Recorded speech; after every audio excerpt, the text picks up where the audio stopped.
Solution की तरफ बढ़ते। उस समय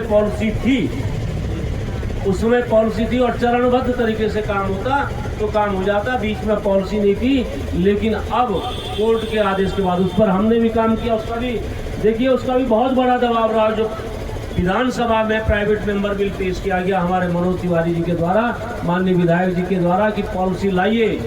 वो पॉलिसी सिर्फ उपनल के लिए ही नहीं थी, वो विधानसभा का बिल ये था कि जितने भी हमारे टेम्परेरी कर्मचारी हैं, आउटसोर्सेस कर्मचारी हैं, जितने भी संविदा के कर्मचारी हैं, उन सबको रेगुलराइजेशन करने के लिए हमारे पास एक पॉलिसी का होना जरूरी था। लेकिन मैं धन्यवाद करता हूं, हाई कोर्ट ने आप लोगों का दर्द समझा और पॉलिसी बना करके रास्ता, आपके नियमितीकरण का रास्ता खोल दिया।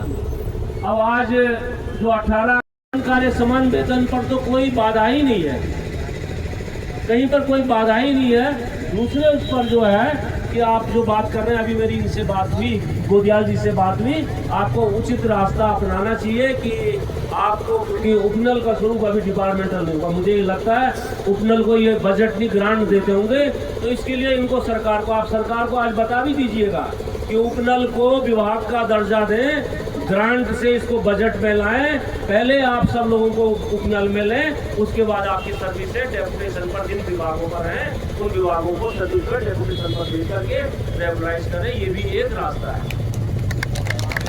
देखिए, रास्ते बहुत हैं। केसरीनाथ त्रिपाठी जी उत्तर प्रदेश में विधानसभा के अध्यक्ष थे, भारतीय जनता पार्टी के नेता थे, लेकिन जब कानून की बात आती थी हम उनसे पूछते थे। एक बार इंदिरा जी ने हमसे कहा कि जरा केसरीनाथ त्रिपाठी जी से बात करो। हमने किसी बहुत कठिन मुद्दे पर केसरीनाथ त्रिपाठी जी से बात करी तो केसरीनाथ त्रिपाठी जी ने कहा, विधायक जी, सरकार में वो दम होता है, आदमी को औरत और औरत को आदमी नहीं बना सकती है, बाकी सारे काम कर सकती है। मजबूत करें। हाई कोर्ट से लेकर सुप्रीम कोर्ट तक का आप कानूनन लड़ाई जीते हैं, तो आज आप वार्ता के लिए जा रहे हैं। मैं शुभकामनाएं आपको देता हूं।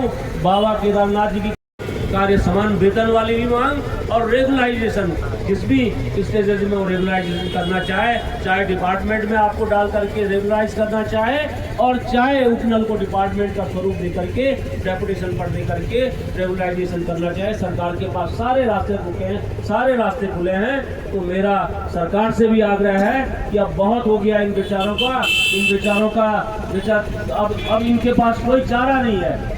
और मैं, जो लोग आप लोगों पर प्रश्न उठा रहे थे, आप लोगों में से बहुत प्रतिभाशाली लोग हैं, और हो जाते, कुछ लोग समूह से आ जाते, लेकिन उपनल के रास्ते में जा करके आप लोगों ने अपने जीवन के मेहनत के सबसे जो कठिन जो साल थे, जिस सालों में आपको मेहनत करके अन्य सेवाओं में जाना था, वो सरकार को और उत्तराखंड के लोगों को दी है। इसका रिवार्ड आप सबको मिलना चाहिए।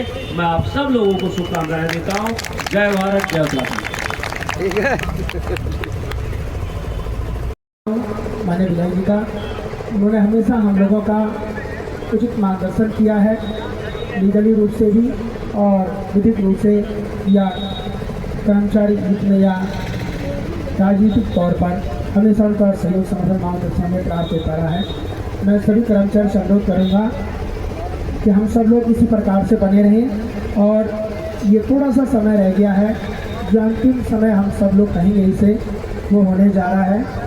और निश्चित तौर पर जो हमारे सदस्य वार्ता करके आएंगे, वो वही चीज़ सहमति दशा में जाहिर करेंगे।